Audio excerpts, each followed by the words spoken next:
Alhamdulillah, kita bersyukur kepada Allah Subhanahu wa Ta'ala.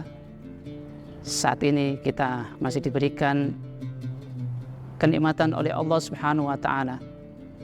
Kita diberikan kenikmatan iman, kemudian kenikmatan kesempatan, dan tentu saja alhamdulillah kita bersyukur kepada Allah Subhanahu wa Ta'ala.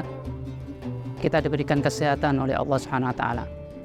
Dalam hadis riwayat Muslim, Rasulullah SAW bersabda, sungguh menakjubkan keadaan seorang mukmin di mana seluruh urusannya itu baik.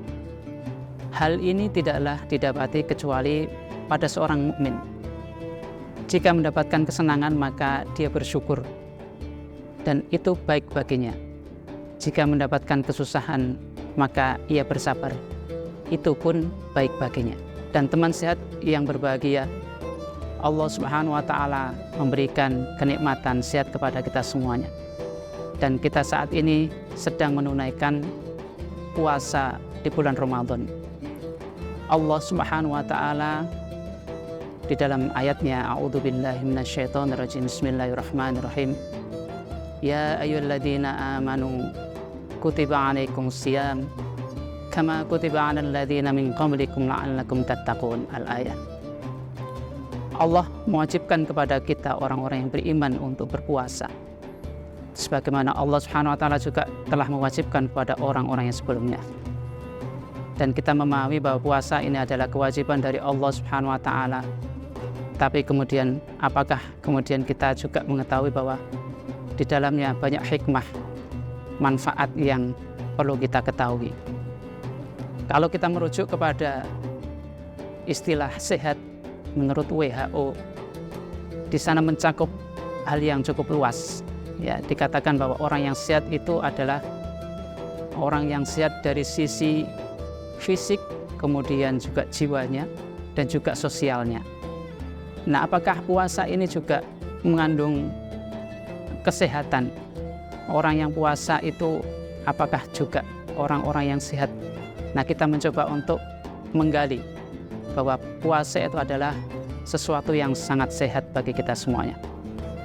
Yang pertama, bahwa puasa ini memberikan hikmah bahwa kita semuanya ini harus mempunyai jiwa yang sehat. Sebagaimana Allah Subhanahu wa Ta'ala katakan di dalam hadis Qudsi, Allah mengatakan bahwa puasa ini adalah perintah Allah Subhanahu wa Ta'ala, kemudian puasa ini adalah untuk Allah Subhanahu wa Ta'ala, dan pahalanya Allah Subhanahu wa Ta'ala yang akan memberikannya. Kita tahu bahwa puasa ini, seseorang yang puasa itu tidak bisa diketahui orang lain. Mungkin kita puasa, ya, atau mungkin kita tidak puasa, tapi orang lain tidak mengetahui apakah saat ini kita puasa atau tidak. Lemesnya kita atau loyonya kita itu tidak menunjukkan bahwa kita puasa. Bisa saja kita makan minum sedikit ketika orang lain tidak tahu.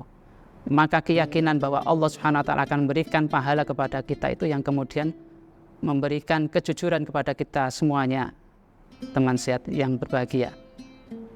Akan memberikan perasaan bahwa kita ini bersama Allah Subhanahu wa Ta'ala, sehingga kita tidak akan melakukan perbuatan sesuatu yang melanggar perintah Allah Subhanahu wa Ta'ala. Allah melarang pada saat puasa untuk makan minum, maka kita tidak akan makan minum. Demikian pula ketika puasa kita diperintahkan oleh Allah Subhanahu wa Ta'ala untuk tidak berbuat jelek, berbuat buruk, maka kita menjauhi hal yang buruk itu. Secara mental kita yakin keberadaan Allah Subhanahu wa Ta'ala, dan Allah melihat semua apa yang kita lakukan. Ini yang kemudian menyebabkan mental kita menjadi sehat, bahwa kita yakin kepada keberadaan Allah Subhanahu wa Ta'ala. Ini yang pertama, sehat mental. Kemudian yang kedua, teman sehat yang berbahagia, bahwa puasa ini memberikan kesehatan kepada fisik kita. Dalam sebuah penelitian oleh ahli Jepang, ya, yang mengatakan bahwa di dalam tubuh manusia itu ada mekanisme autofagi. Ya, autofagi. Jadi auto itu sendiri, kemudian fagi itu memakan. Jadi di dalam fisiologis manusia itu ada proses, di dalam sel itu ada proses autofagi, memakan dirinya sendiri. Ya.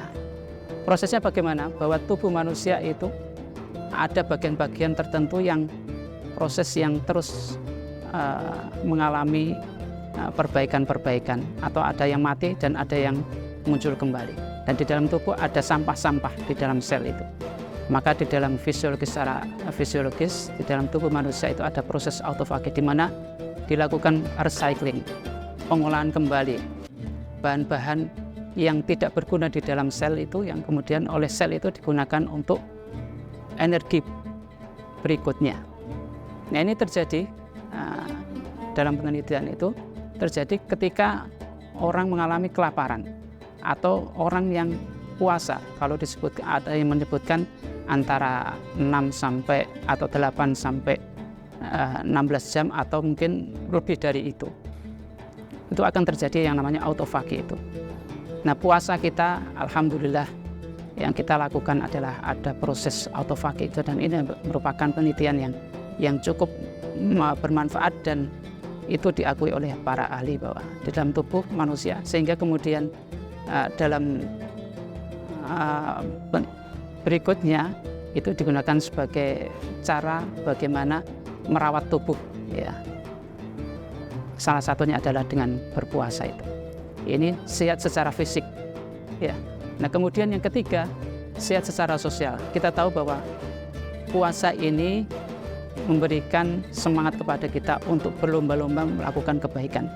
Sholat berjamaah, sholat tarawih berjamaah, kemudian juga buka bersama, ya, kemudian juga melakukan kegiatan-kegiatan sosial, memberikan bantuan sosial ke anak yatim dan sebagainya.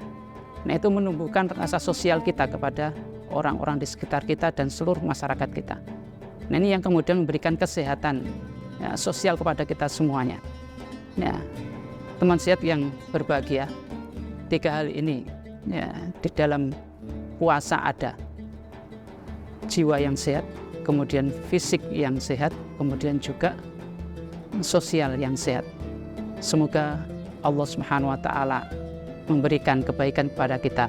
Nah, di bulan puasa ini kita jadikan sebagai cara meraih kita kebaikan baik di dunia maupun di akhirat, sebagaimana doa yang sering kita ucapkan, Rabbana atina fid dunya hasanah wa fil akhirati hasanah wa qina adzabannar. Sehat hubungannya dengan Allah Subhanahu wa Ta'ala, sehat mental kita, kemudian sehat fisik kita, kemudian sehat secara sosial kita, sehat hubungan kita dengan manusia. Semoga bermanfaat. Aku qala astaghfirullah li wa lakum, billahi taufiq wal hidayah wa ridha wal inayah. Assalamualaikum warahmatullahi wabarakatuh.